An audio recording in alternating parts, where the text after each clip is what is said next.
Rescue workers are searching for survivors tonight after an earthquake struck central Myanmar, so powerful that tremors were felt in neighbouring Thailand and in southwestern China. In Myanmar itself, at least 144 people are known to have died and more than 700 are injured. But the death toll is expected to rise significantly. The epicentre of the 7.7 magnitude quake was near the second largest city, Mandalay. More than 800 miles away in Bangkok, 100 construction workers are missing after an unfinished skyscraper collapsed in seconds. This is the scene live at that site. It's just gone 5 a.m. there. We'll have more on the rescue effort there shortly. But we start tonight with the devastation in Myanmar. Information is tightly restricted by the ruling military there. So our correspondent Caroline Hawley has been working with the BBC's Burmese service and BBC Verify to assess what's known about the impact of the disaster. Her report contains some distressing images. Cowering in shock, Buddhist monks caught between collapsing buildings. On the tarmac at Mandalay International Airport, you can see a plane sway from the force of the earthquake. Terrified passengers don't know what to do before they're directed to move further away from the building. In Myanmar's second largest city, there's panic on the streets. Mandalay, 10 miles from the epicentre, is home to 1.5 million people. Buildings dangerously disfigured and fallen in on themselves after the earth moved beneath them. This woman's trapped with her baby boy. Her legs are caught under rubble on the ground floor of a damaged building in the capital, Naypyidaw. A painstaking effort to get her free. We don't yet know the real scale of this disaster, but hospitals have been inundated with the injured. Brought in not by ambulance, but in whatever transport they can find. Treated on the street in the heat because of fear of aftershocks. So many wounded, the authorities have appealed to the public to donate blood. While I was doing the housework, I felt shaking. It was very strong. I was afraid that the building would collapse, and as I went outside, I was hit by a cabinet that fell on me. A high-level visit to the hospital by the internationally isolated military junta. The needs are so great that it's made a rare appeal for outside help. We want the international community to give humanitarian aid as soon as possible, the spokesman says. The damage has been indiscriminate. They watch in horror as a pagoda in Mandalay comes down. Cultural jewels, along with basic infrastructure, have been destroyed. And many areas have been cut off, with roads concertinaed and cracked and the power and internet down. And that's just in territory controlled by the military government.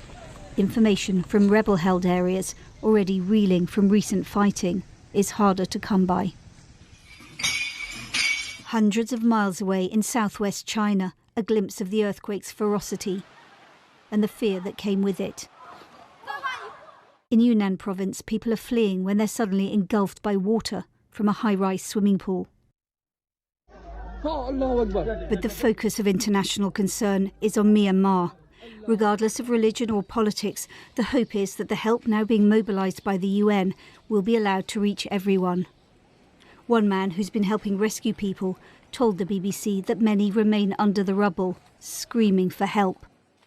And he sent us pictures he'd taken close to Mandalay, where he said he'd seen more than 100 bodies by nightfall, in one small village alone. Caroline Hawley, BBC News. Well, in Bangkok, rescue teams have been working through the night at the site of a skyscraper which was under construction when the quake struck. Nick Marsh is there for us now. Nick. Well, we're deep into the night here in Bangkok, Jane, and this place is still a hive of activity. You can see here over my left shoulder the sheer scale of the devastation, the task ahead of the rescue workers who are fighting desperately to try and find any sign of life buried beneath that rubble. The latest figures that we've been given is the confirmation of 6 fatalities, but more than 100 workers still unaccounted for there underneath that rubble. For them, just, well, around 12 hours ago or so, it was a normal Friday afternoon at work. That was, of course, until that earthquake struck 800 miles away.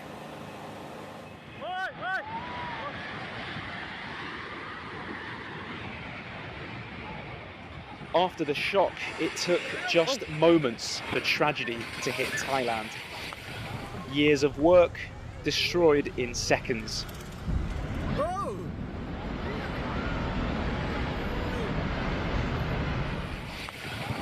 More than 400 people were at this construction site when it suddenly collapsed. Panic as workers ran for their lives. People nearby fled the scene. Matthew Martin, who was working in a nearby building, saw the moment that the half-finished tower block crumbled. First our building started shaking, and look outside. I started taking a video after maybe 30 seconds and could see the street lights swaying on the road. Everybody stopped on the expressway. And then by the time I panned back, you could see this building had collapsed, and you could see the dust and the debris rising up in the air. So pretty surreal.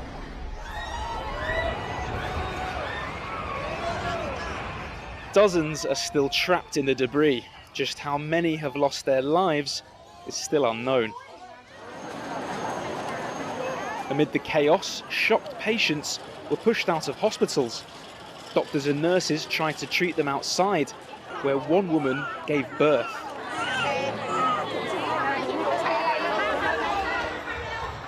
"800 miles from the epicenter in Myanmar, offices and apartments suddenly became danger zones.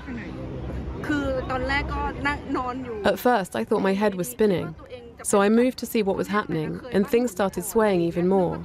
So I quickly ran to my kids. I told my kids, we can't stay here, we have to get out of here. So we ran down to get outside. Those who stayed inside couldn't believe what they were seeing.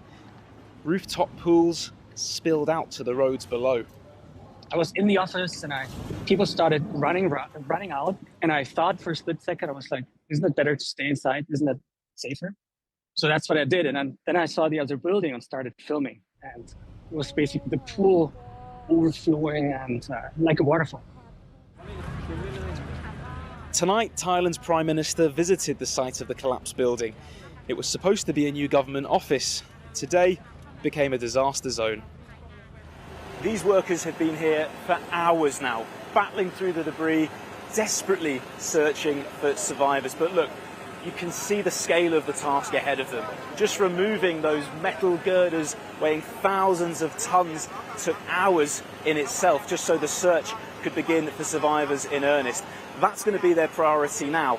But for the people who saw this building collapse earlier today, and for the people that are still here now, well, the feeling is a mixture of shock at what happened, but also dread at what might be found.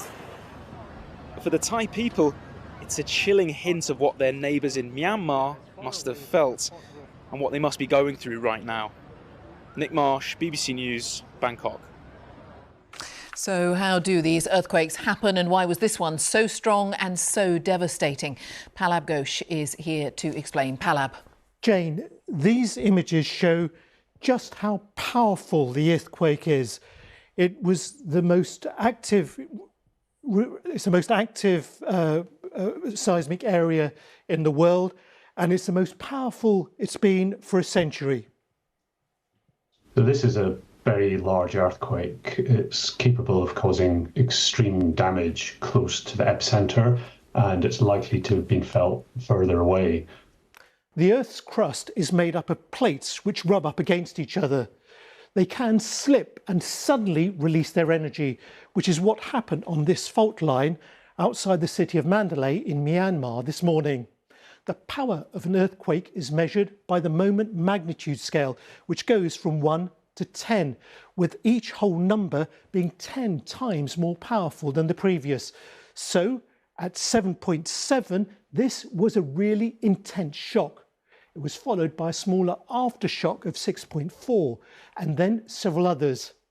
There are likely to be more in the coming days and weeks, but they'll be smaller and less frequent. The concern, though, is that the earthquake and the aftershocks were relatively shallow, less than 6 miles deep, which means that the impact on the populated area above was much greater. It's very shallow. The depth is being quoted as 10 kilometres. It could be less. The shallower an earthquake, the stronger the shaking that's felt at the surface. And it's the strength of the shaking that does the damage, not the magnitude of the earthquake. If it's distant or deep, it doesn't do much harm at the surface. So it has caused some quite strong shaking.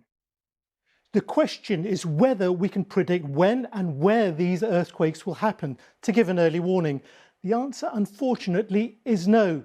Although we know where the plates are rubbing against each other, we can't tell in advance exactly when they'll release their energy.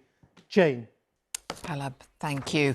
Well, let's talk about the aid effort, because as we've heard, Myanmar's military regime has made a rare appeal for international help. One rescue team in Mandalay says it's having to dig people out of rubble with just their bare hands. Caroline Hawley is with me and has been looking into this and talked to us about where aid might come from. What happens now, Caroline? Well, aid agencies are scrambling to work out how to respond. Donald Trump has offered America's help, but time is of the essence. There's a short window to save lives, and this is going to be complicated because Myanmar is a country that's been at war since the military junta took power in a coup in 2021. It already has serious humanitarian problems. Millions of people have been displaced by recent fighting. And as you said, the military junta has taken that unusual step of asking for outside help. But in the past, they've restricted access to aid workers, and they've also restricted aid to areas where resistant groups are active. The UN says it is now mobilising a big humanitarian effort from a logistics hub in Dubai. We'll have to wait and see what access they get, but the need is certainly acute. And that volunteer rescue worker who talked to the BBC about digging people out with their bare hands also said there was no sign of the military helping where he was, and he said they desperately need equipment to save lives. So time is really of the essence. It's urgent now. Absolutely. All right, Caroline, thank you. Caroline Hawley.